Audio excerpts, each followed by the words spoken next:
Hello and welcome to Kochie's Business Builders. Great to have you aboard. This week we meet a couple of savvy businesswomen at the helm of a new handbag business which has grown tenfold in just 3 months. Yes, you heard correctly. So they must be doing something right. Their label, Peter and Jane, is gaining a strong foothold here in Australia, but it's time to take their business to the world. To help Peter and Jane do that, we sent in Michelle Francis from Australia Post to their Sydney warehouse with some expert tips.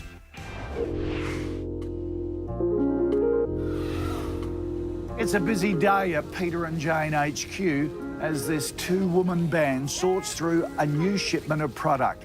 Peter Wessel and Jane De Silva only launched the business in 2017, but their handbags are being snapped up in big numbers.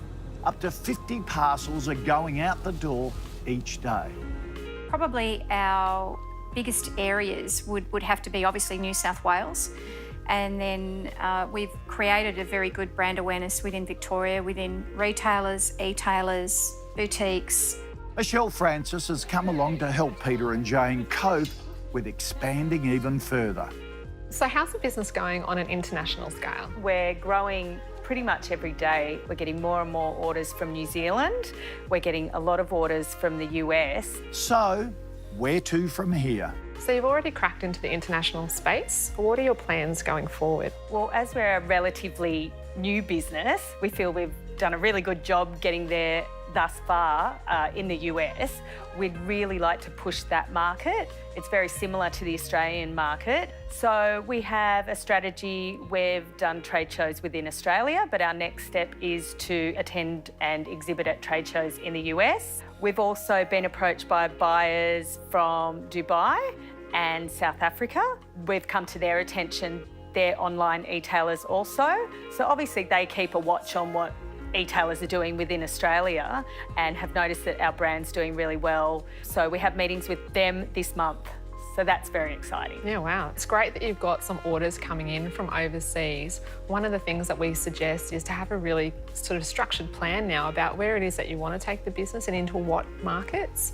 And, you know, building on what you've done already with the US and with New Zealand, and then start to sort of expand into places that you might want to consider, which are just on our doorstep in Asia. So places like Malaysia, Indonesia, the Philippines or Thailand, for example.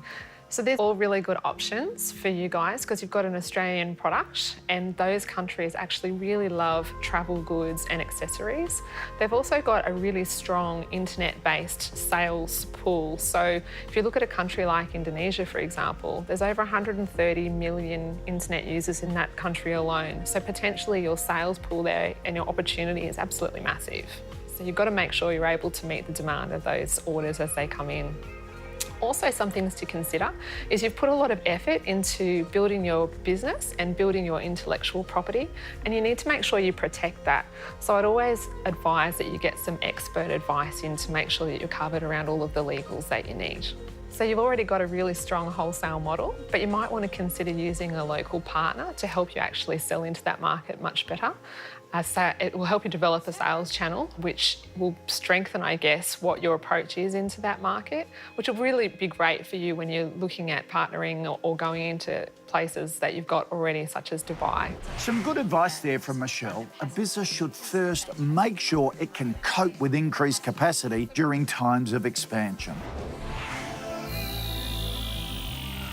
Peter Wessel and Jane De Silva are taking time out from their busy schedule to do some forward planning. Their business hasn't even been operating a year, and already it's gained a strong following here in Australia. Peter and Jane products are attracting offshore customers, so this duo wants to hone in on international market opportunities. So how do we identify new markets? The natural tendency for small business is to, first of all, go to an English-speaking country and really establish some opportunities in those first. And I think you've already done that with your interest that's so far happened out of the US and out of New Zealand.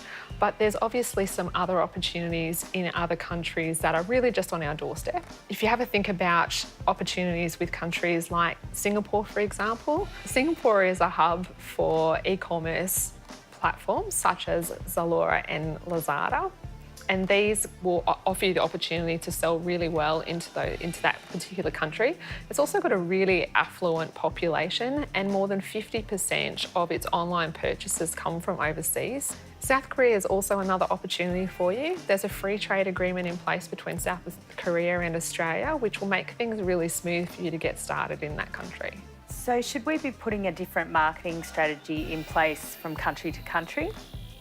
Well, social media is the same here as it is in other countries, and I know you guys have got a massive following already through those channels. So I guess you really need to use that as you go into different countries, and you might want to consider is maybe getting some help with translation services to make sure that you're actually going to those countries using the type of language that they will respond best to.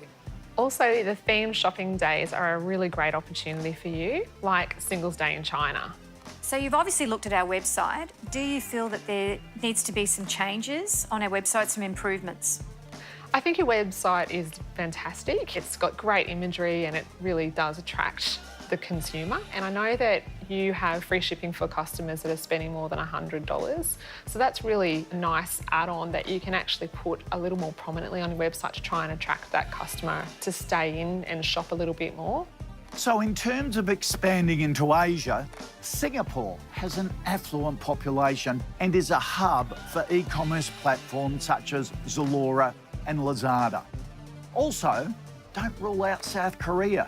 It has a free trade agreement with Australia, which will make for a smooth ride.